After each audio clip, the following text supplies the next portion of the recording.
He came into this world weak as hell. But once the strongest SS rank mage took him in, things changed.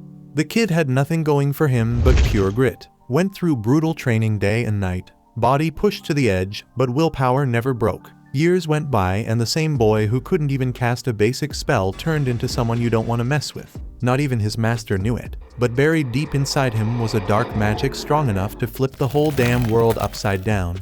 A kind of power that stuns anyone who sees it. It kicks off in a wrecked city, where this woman spots a boy named Lloyd just standing there, staring at something. We don't know what he's looking at yet, but she sees something in him. She figures if this kid joins her, she might have a shot at taking down the demon lord. Without holding back, she pulls him in for a hug, while he's still standing there spaced out. Not long after that, she takes him back to her place and casually shows him some fire magic flames shooting straight out of her hand. Lloyd's eyes go wide. This is the first time he's seen anything like it. But the woman doesn't wait around for awe. She tells him flat out to do the same, or he's not eating that night. He doesn't have a clue what he's doing, no instructions, no idea how magic even works, but he gives it a shot. By the time the day ends, the kid somehow manages to summon a small flame. She's a little impressed, but not nearly enough. Instead of praise, she lights him up in flames, reminding him that he's still got a long road ahead. The next day, she teaches him how to pull water out of the ground with a kick. First try, Lloyd nails the move, but all he gets is wet dirt. She's not impressed and punishes him by soaking him completely. She throws wind magic into the mix too, and as the training keeps going, within just a few months, Lloyd's already pulling off ice magic like a pro dude, makes a full ice statue that looks exactly like her. Lloyd, thinking he's finally earned some respect, starts calling her his master, but she still ain't satisfied. She thinks he's still weak, so to prove how far he's got to go, she makes the statue grab him with magic, then grows it bigger before smashing it to bits. Seeing the power difference firsthand, Lloyd decides to push even harder, doubling down on his training without taking breaks. Then one day, she drinks too much and ends up sick as hell. Lloyd walks up and heals her in a flash. Turns out, she even taught him healing magic somewhere along the way. She gives him a hug for that, but then goes right back to her usual self, saying it still ain't enough, and sends him off for more training. After months of non-stop training, Lloyd's master is sitting with a grimoire in her hands, looking uneasy. Something in that book's clearly bothering her, and before she can even process it, Lloyd walks into the room. The grimoire slips right out of her hands, and when he picks it up to give it back, something triggers the moment he touches it. His body drops instantly. Kid faints on the spot. That's when she realizes Lloyd's got the potential to be one of the chosen two. The way she mutters it sounds like she's a chosen one herself, though it's not crystal clear. Either way, she doesn't want him ending up like her. She's seen what overconfidence can do, so while he's knocked out, she kisses his forehead and slips a spell on him, one that probably keeps his powers in check. Next morning, she brings up something new, calls him a white mage, says that kind of mage focuses on helpful magic, stuff that benefits others.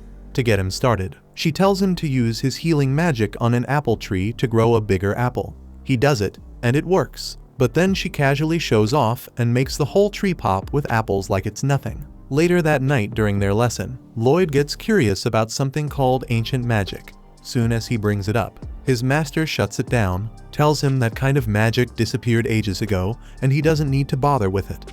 Instead, she keeps him moving forward, teaching him advanced stuff like space magic, basically the power to summon or unsummon items anytime you want. Training picks up speed, and one day she decides it's time to really push him. She blindfolds the kid, dumps him deep in some forest full of monsters, hands him a tiny kitchen knife, and tells him to survive for a whole week using magic alone. Then, with zero hesitation, she vanishes in a flash, leaving Lloyd behind terrified and lost. A few seconds later, a wolf monster shows up, charging straight at him. Lloyd panics and runs for his life, eventually scrambling up a tall tree to catch his breath. While catching his nerves, he uses space detection and manages to locate his master's house far to the north, so he sets off on foot. When night hits, he uses healing magic on wild fruit to ripen it and eats that for dinner. He finds a cave to hide in and starts thinking of ways to boost himself. That's when he comes up with something smart. He takes the spells he already knows and tweaks them to raise his physical stats when he casts them. One by one, he starts building his magic up from scratch. The next morning, while walking through the woods, Lloyd accidentally wanders right into a queen spider's nest. Soon as that massive thing lunges at him, he turns and bolts the other way.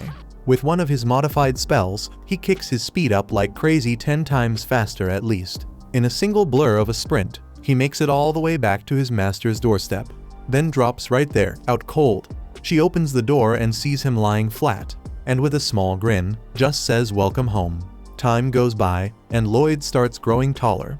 His master gives him a little more freedom to roam around the house, and one day while cleaning up her study, he finds a book about cities. The idea catches his attention since he's never been anywhere with that many people before.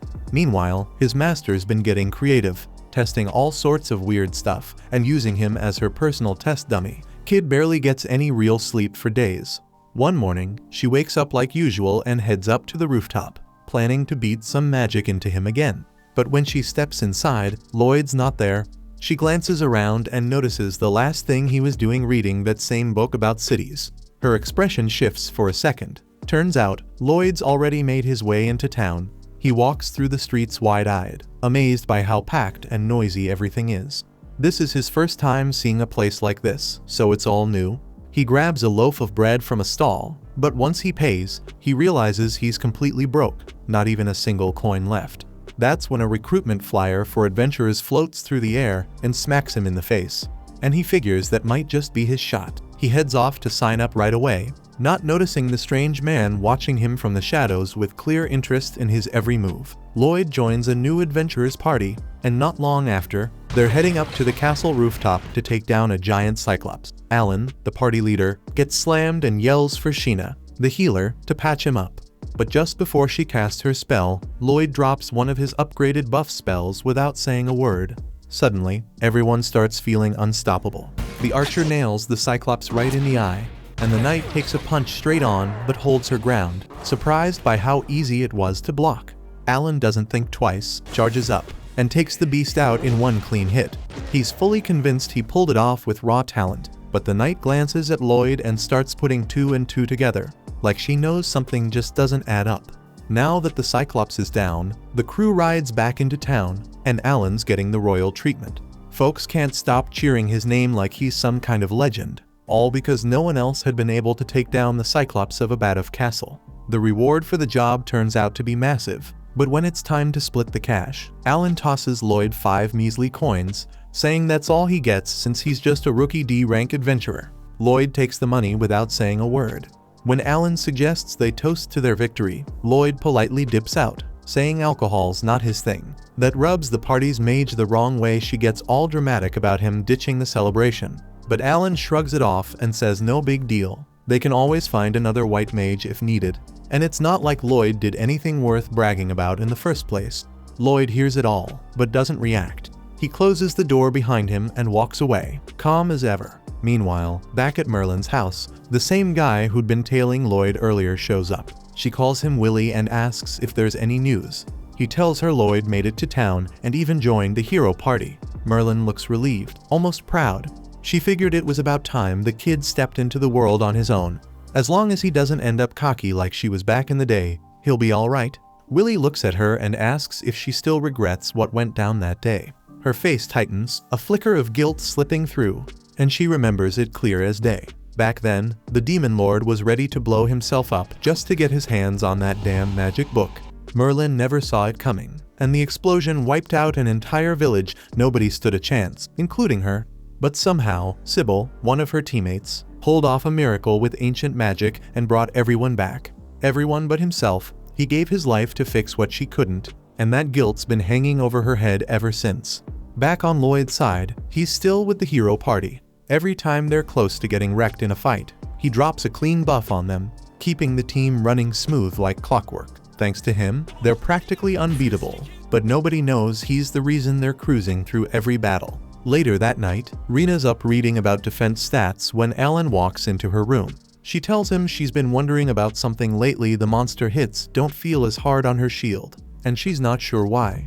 Alan says he's been feeling stronger too, figures it's just raw talent kicking in, but Rena shoots him a look and reminds him he hasn't trained in days, so whatever's going on, it's definitely not him leveling up on his own. At the same time, deep in the woods that night, a couple guards are finishing up their patrol when one of them suddenly screams in pain. His partner looks over and sees this massive golem towering above them, and in that split second, it hits him he's about to get killed doing a job that barely pays enough for lunch. By the next morning, the guard captain is already talking to Alan, asking for his help. Turns out the guys on patrol were killed in a brutal way, and they're guessing a golem was behind it. Alan, being Alan, says he'll take care of it. He figures a golem's no big deal. Later on, they head out to where it happened. Thanks to Lloyd's tracking magic, they manage to find the golem hiding out in a cave behind a waterfall. Since Lloyd's keeping everyone boosted, the whole team takes it down without breaking a sweat. But right after that, a demon shows up nearby and summons another one using rocks from the ceiling. Lloyd looks closer and notices the demon's using a staff with a magic stone embedded in it.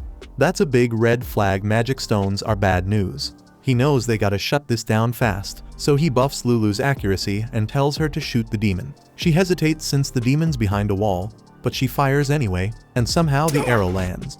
Then Lloyd tells Maya to teleport the staff to him, and once it's in his hands, he seals its magic right away. Alan's already fuming. He doesn't like being bossed around, especially not by the guy he thinks should be following orders.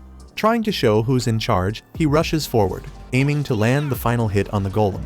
Lloyd sees it coming and knows Alan's about to get his head crushed, so he kicks in a speed spell and dives in, shoving Alan out of harm's way. But instead of a thanks, Alan snaps at him for getting in the way. He finishes off the golem himself, acting like he did it all solo. Back in town, he straight up kicks Lloyd out of the party, saying he's had enough of his attitude and claiming he's been useless the whole time. And after all those years hearing Merlin say he wasn't good enough, Lloyd starts to believe it.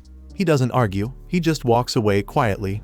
The next few days are rough. Lloyd tries to find a new party, but no one's looking for a white mage, and most teams are already full. Things start to look hopeless until a girl named Yui rushes into the guild, needing a white mage fast. The receptionist points at Lloyd, and Yui turns to him, asks if he's not with anyone. When he says yes, she grabs his arm without wasting a second and takes off running with him like her life depends on it. Thanks for watching. Please hit like and subscribe, it makes all the difference.